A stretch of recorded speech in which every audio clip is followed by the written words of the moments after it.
আসসালামু আলাইকুম। আমাদের টাস্ক হচ্ছে আমরা আজকে ফ্লেক্স এবং বাইসন ডাউনলোড এবং ইনস্টল করব। সো ডাউনলোড এবং ইনস্টলেশনের জন্য আমাদের যেটা করতে হবে সেটা হচ্ছে আমরা গুগল ক্রোমে যাব, সেখান থেকে আমরা সার্চ দিব হচ্ছে ফ্লেক্সের জন্য ফ্লেক্স 2.5.4.m। আমরা এই সাইটে যাব।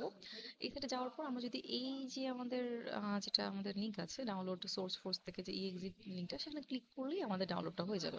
সো যেহেতু অলরেডি আমাদের ডাউনলোড করা আছে সেটা আমি দেখাচ্ছি না, বাট আমরা এইটাতেই যাব, এই লিঙ্কটাতে গেলে আমাদের জন্য জিনিসটা সহজ হয়। দেন আমাদের বাইসনের জন্য যেটা করতে হবে, বাইসন ডাউনলোড নাম্বার 2.4.1, এই ভার্সনটাকে ডাউনলোড করব। তো এখানেও ঠিক সেম সোর্স ফোর্সের আমাদের exe ফাইল একটা আছে, আমরা এই ভার্সনটাকে জাস্ট ক্লিক করলেই ডাউনলোড হয়ে যাবে। তো ডাউনলোড হয়ে যাওয়ার পর আমাদের যেটা করতে হবে, আমরা যেখানে ডাউনলোড হয়েছে আমরা সেই ফোল্ডারে যাই একটু। এই যে এখানে এখানে আমাদের বাইসন এবং ফ্ল্যাক্স এরকম চলে আসবে। তো আমাদের যখন আমরা ইনস্টলেশন করবো, ইনস্টলেশন কিভাবে করবো, আমরা এখানে যাব, এখানে ইয়েস ক্লিক করবো। তো আমাদের যেটা মনে রাখতে হবে, এটা নর্মাল ইনস্টলেশনের মতোই।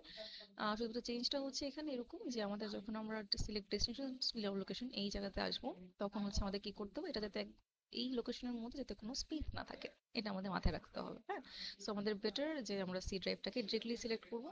আর এখানে যে 32 নামে একটা ফোল্ডার অলরেডি এমনিতেই ক্রিয়েট হয়েছে, সেখানে আমাদের তেমন কিছুই করতে হবে না। বাকি সবকিছু আমরা নেক্সটে চলে যাবো। হ্যাঁ, এরপর আর কোনো চেঞ্জ নাই। দেন আমাদের ঠিক সেম ভাবে বাইসনের জন্য সেম উপায়, আমরা এখানে হচ্ছে দেখবো যাতে হচ্ছে আমাদের ডেস্টিনেশন লোকেশন, হ্যাঁ, শুধুমাত্র ওই পার্টটাতে যে আমাদের চেঞ্জটা করতে হবে, যে যাতে সেটা কি থাকে, সেম ফোল্ডার ব্ল্যাক্সের মধ্যে সেম ফোল্ডারটাতেই থাকে। হ্যাঁ, আর দেন হচ্ছে আমরা বাকি সবকিছু নেক্সট নেক্সট দিয়ে চলে যাবো। আচ্ছা, এরপর আমরা যখন ইনস্টলেশন হয়ে যাবে, আমরা সি ড্রাইভটাতে যাব। সি ড্রাইভে গিয়ে দেখবো যে আমাদের অলরেডি যে নিউন 32 এরকম একটা ফাইল ক্রিয়েট হয়ে গেছে, বিনের মধ্যে আমাদের বাইসন ফ্ল্যাক্স সব চলে আসছে। এরপর আমাদের যেটা করতে হবে, এখানে আমরা বিনের যে পাথটা আছে সেটাকে আমরা কপি করব।